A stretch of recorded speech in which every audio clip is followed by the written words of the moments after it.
Assalamu alaikum, ladies and gentlemen. Assalamu alaikum, boys and girls. It is Tuesday evening. It is 8 o'clock on the East Coast. And yes, it is actually, it's 8:03. Oh well, close enough for government inspection tonight. But we are here. We are live, back once again with another mind-altering, life-changing, mind-expanding episode of Raw Islam here on the Van Network. And we are going to jump right into this episode tonight because we have a very special guest from the University of Tampa. But I'll let him introduce his guest because it is his show, because if you look this up, it is Raw Islam with Imam Azhar. Assalamu alaikum. Yes. Good evening to all our listeners across the world, to our listeners from Japan to South Africa, the UK, Canada, America, and more. We welcome you all as you live stream here on Facebook tonight.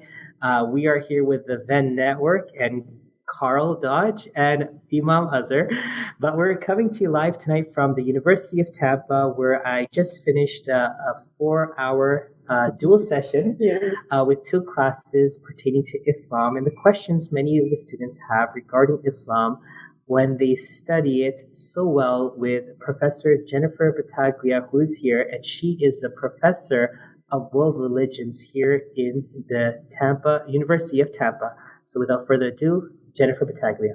Hello, I'm actually Jennifer Bataglia, but sorry. That's okay, Bataglia.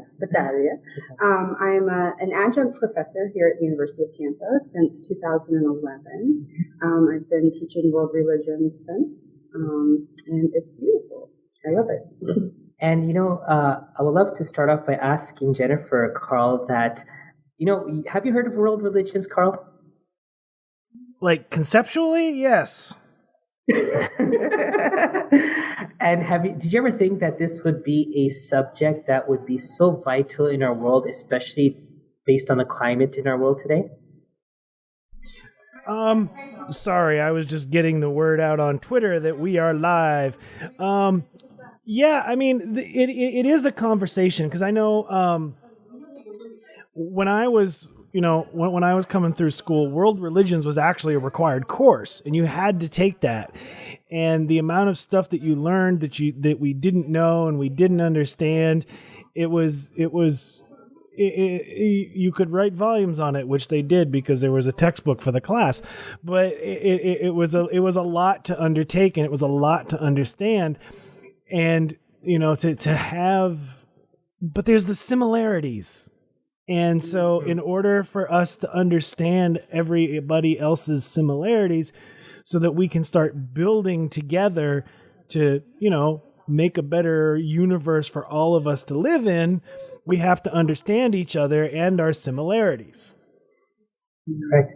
And so, Jennifer, I have a few questions for you tonight. I would love you to announce to our audience and your audience and to everyone tonight about the Parliament of World Religions. But before we get there, what motivated you to not only take this on, but actually lead this in an institution in a university like the University of Tampa, which is prestigious, which is known? What was your calling? How did you feel that this is something you need to do? Do you feel that this was your calling, or did you feel that this was your contribution to our world, or this is something that you feel is your legacy that will live beyond you? You mean teaching here at University of Tampa? Actually, I was a student here at University of Tampa, so I feel a great sense of responsibility for this campus and how it moves forward. And as a student, I started a program called PEACE, People Exploring Active Community Experiences. Wow. And it's still in existence today. So when I moved to Massachusetts for graduate school, and I lived there for 14 years. What part of Massachusetts did you move to? I lived in Cambridge, and then I lived in Somerville and Billerica and Lowell and Salem. The list goes on. It depends on what religion I was studying. I used to live in Nashua. Oh, okay, not too far. We used to go there to shop, no taxes. Yeah. The secret is out. The cat is out of the bag. And she's a Harvard graduate. Just like that. Yes, I went to Harvard Divinity School. After graduating from the University of Tampa, I went to Europe and studied there for a little bit, and then I was accepted at the Divinity School, so I went there. And I got lost in Massachusetts and New England and all of its wonderful, glory, progressive ideals, and it's just really synced with me.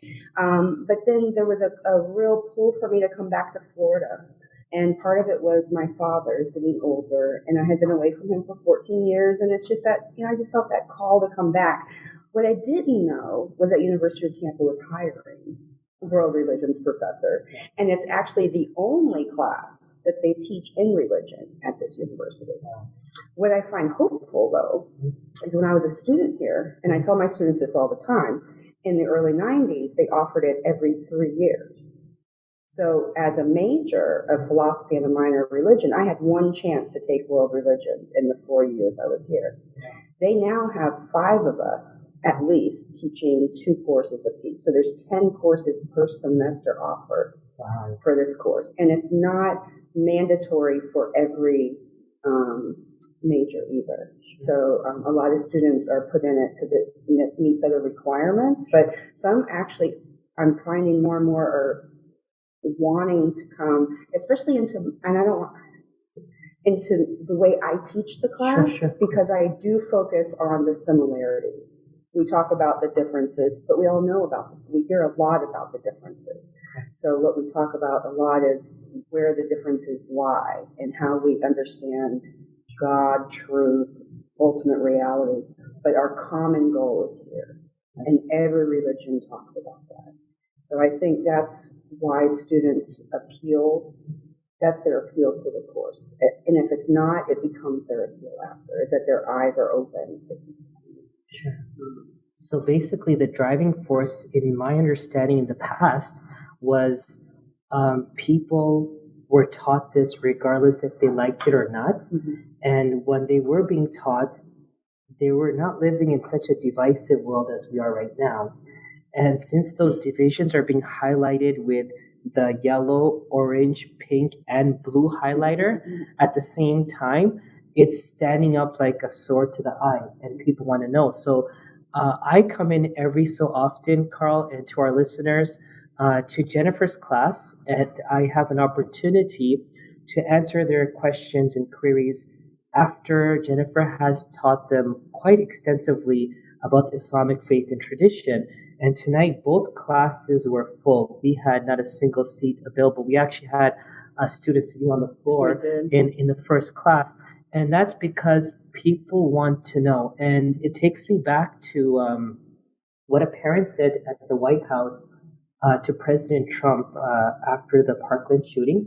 One of his child was lost in the Sandy Hook shooting. And he had initiated this organization for understanding and so on and so forth. And he said something that stuck to me till this day. And that was, if we focus too much on unity, we will create compromise. And if we focus too much on differences, we will create a divisiveness. But if we focus on what's in common, if we focus on relatedness, we will create a common platform where unity will be formed and divisiveness will go. So it's such an amazing thing, because some may perceive, okay, we're teaching Islam right now, it's because you're trying to counter the Islamophobia that's out there. But in reality, you're not looking at the hot topic of the day or the year, but you're really enriching them. So if any other faith comes under scrutiny, or if any people are demonized or dehumanized, as we spoke about today, they have the ability to make that decision. My second question to you would be then, how important do you feel it is for people, regardless if they're students here, any other university in America or in the world? And actually, you know what, Carl, let's take out universities. Any human being today, how important do you feel world religions is, the knowledge of it, the know-how of who are Christians, Buddhists? Because if you ask me about Buddhists, I would say to you there is a sourness in my mouth. And you say, why? And I would say because our social media feeds are showing us Muslims are being tortured and killed in Myanmar by the preaching of a Buddhist monk. And so that's wrong. That is wrong for me to think that way.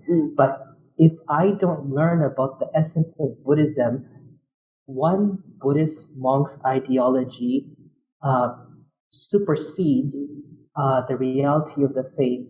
How destructive is that? So based on that, how important do you feel this is for me and others? It's vital. I think it's vital, and I think that's what we're seeing. Even if the students don't realize it, once they're here, they realize it, and then the word gets out. Like I can't imagine how many students have come to me or emailed me like, I need this course, like I need my horizon expanded, my eyes opened, because they really are.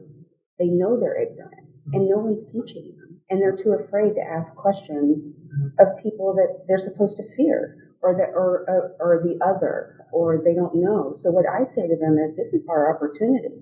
Yes. We have a whole semester together, and we may not have all voices at this table, but we have enough variety where we can start learning how to communicate with each other. Sure. Here are some guidelines. We need some guidelines in how to respect each other, because it can get hostile at times if we don't frame things properly. Correct. Or own our statements, or that kind of thing. So by creating those parameters and allowing the space, it's amazing how much they learn from each other, and then they learn about the world, not just religions, but how those religions can be tools in their life, even if they're not part of that religion. For example, Buddhism and meditation.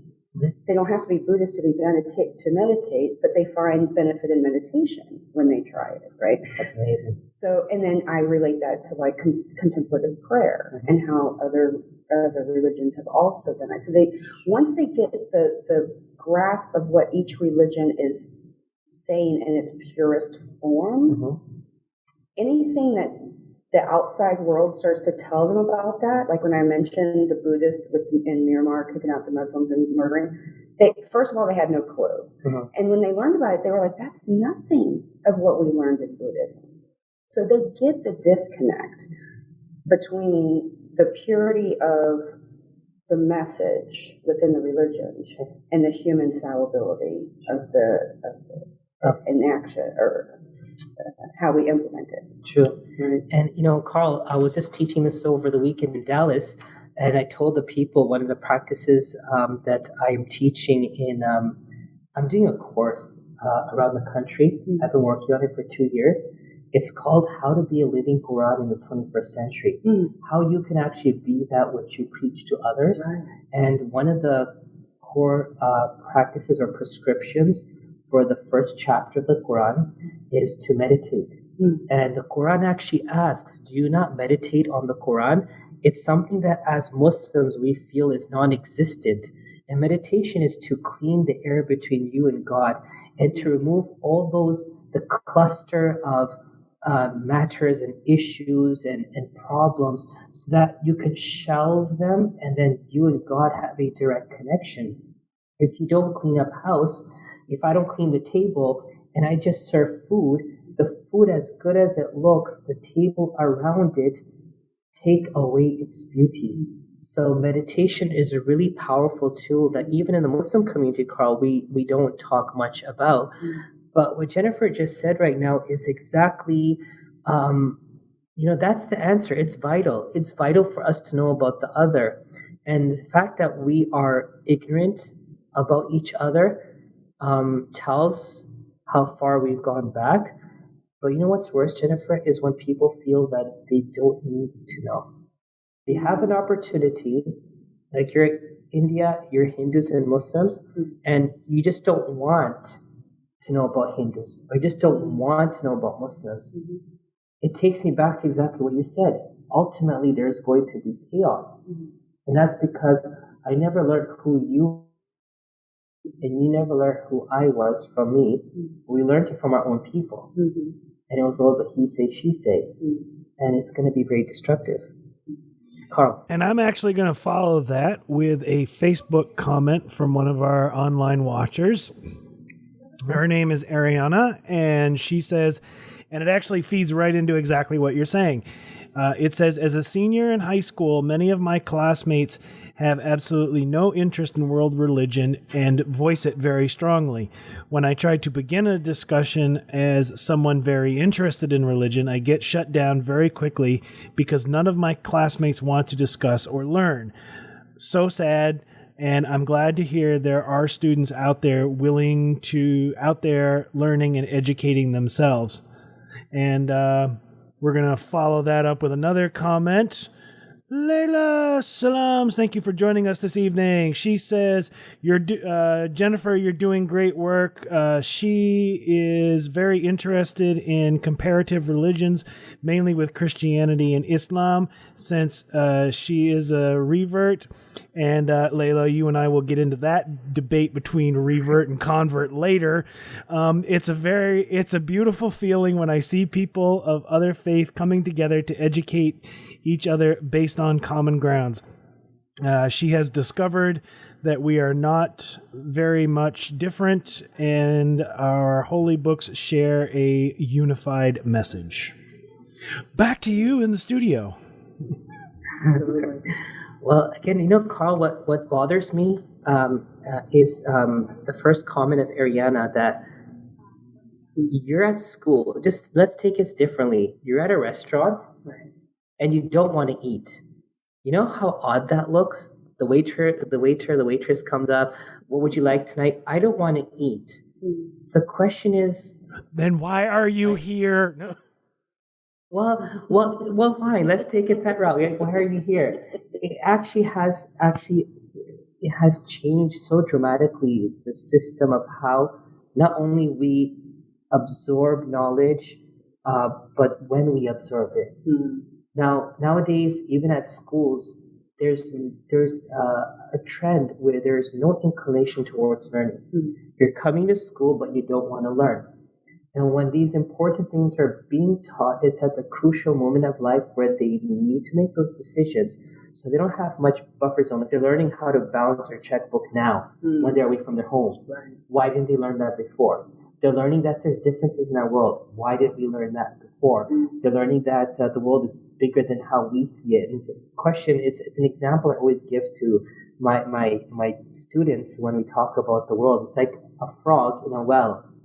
And the frog is always complaining that he's stuck in this small confined space. But little did he realize that the flies are coming every day, so he's got his food. He could sleep peacefully with nothing bothering him, but he kept on complaining. And one day the water in the well rose and threw him out. And when he got out, he saw the world was so big. It was huge. There was so much to it.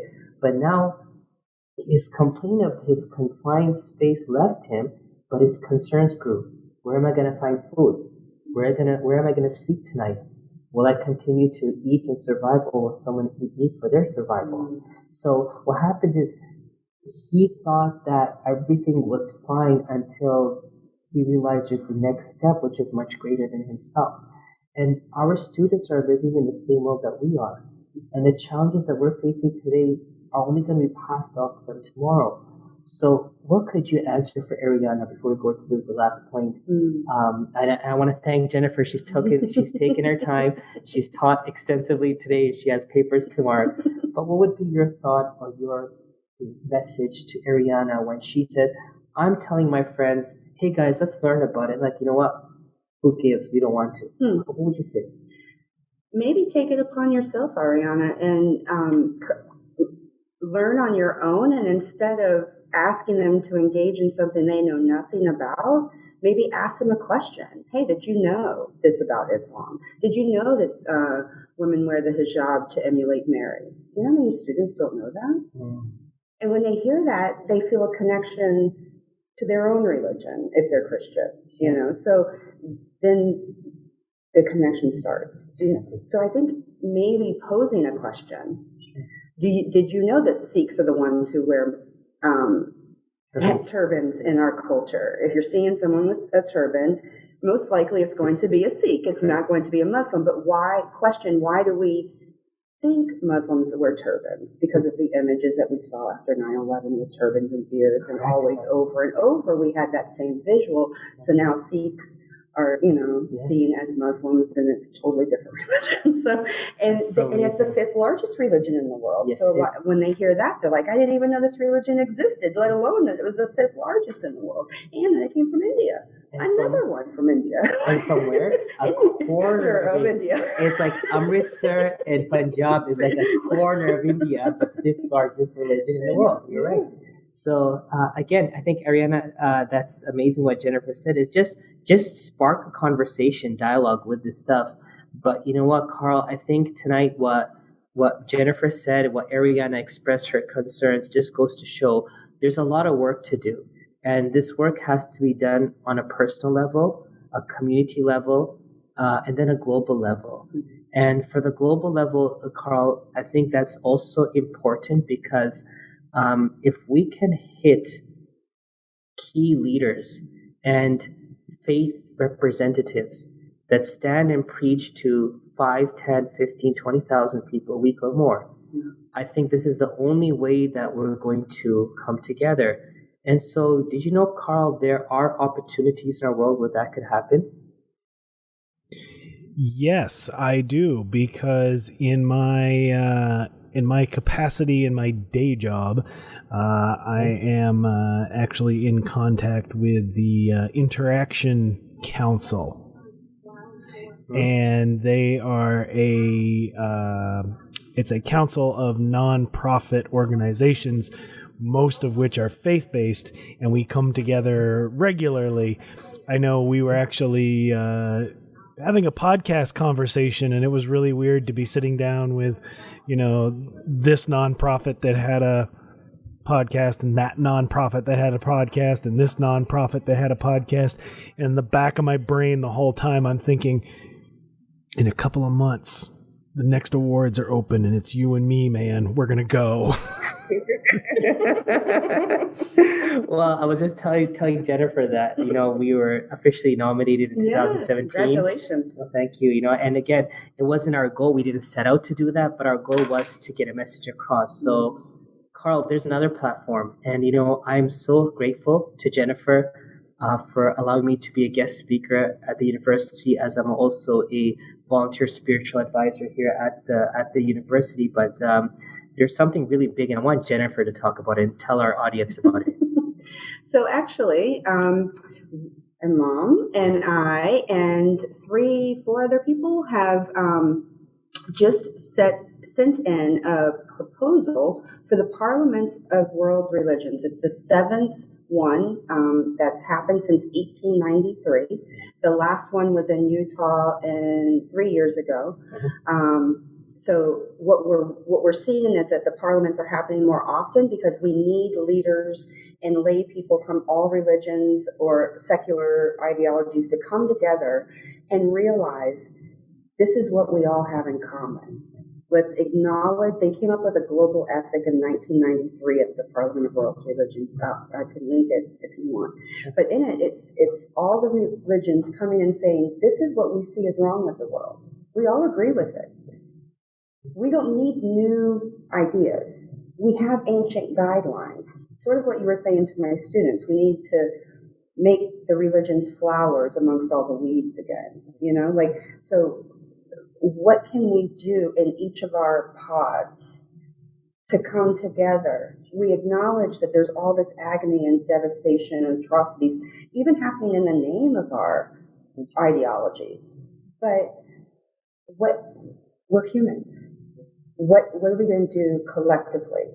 We acknowledge it. Now what are we going to do? And that's what the parliament is about. And this year, I have to read it because it's kind of long. But this year's is focused on the promise of inclusion, the power of love, pursuing global understanding, reconciliation, and change. Beautiful. And that's what we're proposing as a panel discussion from different perspectives, talking about the next generation, focusing on how we can support and motivate and include ourselves in the next generation's fight or whatever, for justice, because they're starting to speak up. And if I'm a professor and you're an imam and we're from a different generation and we're writing rules and regulations for a generation that we're not connected to, that doesn't have a voice at the table, we're lost. Yeah. And that's where interfaith movements on campus are trying to bring students together to start talking about this by engaging in community work while talking to each other, so that we're working in the world. We're not just talking. Exactly. It's a dialogue. It's not a one-way conversation. And sorry. So, Carl, the Parliament of World Religions is taking place this year from September 1st to September 7th. That's November, I'm sorry. November 1st to November 7th in Toronto, Canada, where our condolences on behalf of the listeners and the hosts and our guests go out to those who have lost their lives in Toronto in this senseless crime, which is an act of terror that's constantly terrorizing people, which we'll talk about next week. We have a lot to talk about. But until then, this is a proposal that Jennifer and a few friends have sent forward.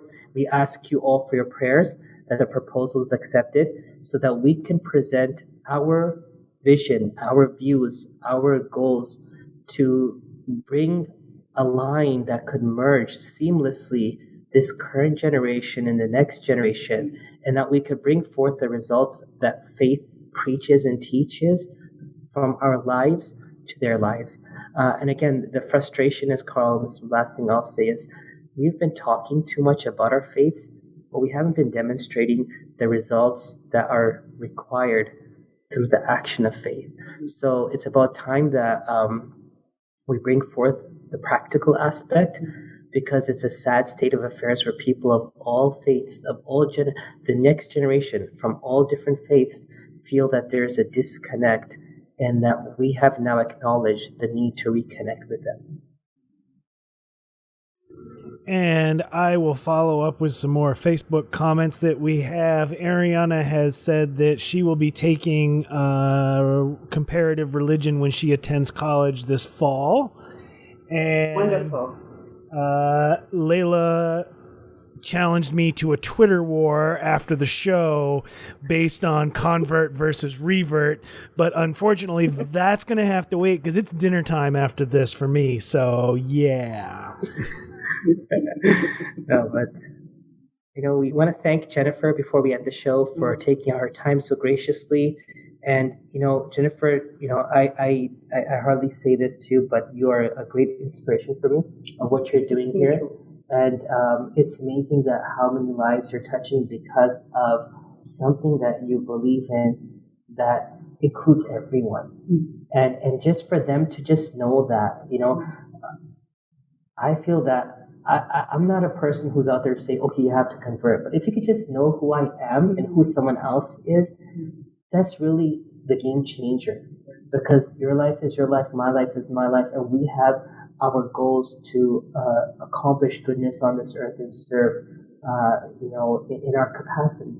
So I want to thank you for the work you're doing here. It's very important, and thank you for having me as a part of your class. Whenever you do teach, you do email me, let me know. And I want to ask our listeners, and we're going to tag her to this on Facebook so that she could be a part of this, but to appreciate that there are people out there known as teachers that give their all, they give their life, they give their time, they give up everything only so that they could enrich your minds and souls. And that's priceless. That's really priceless. So appreciate all those that teach you anything. And the best appreciation is not to just sit respectfully, but then to live by those ideals and values that you take home from those words and those texts. So thank you so much, Jennifer. Thank you for always coming in and allowing my students to put a face to something. You have such a humble, wonderful face. It is a great face to a religion that is often misunderstood. So I appreciate it. Thank you. And that, ladies and gentlemen, brings us to the end of another life-altering episode of the Raw Islam podcast.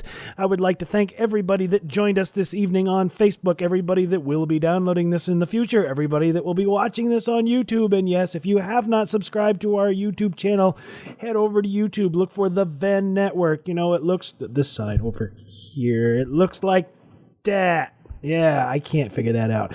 But anyway, it's the reversed camera thing. It gets me every time. But head over to YouTube, look for the Venn Network, and subscribe to our YouTube channel.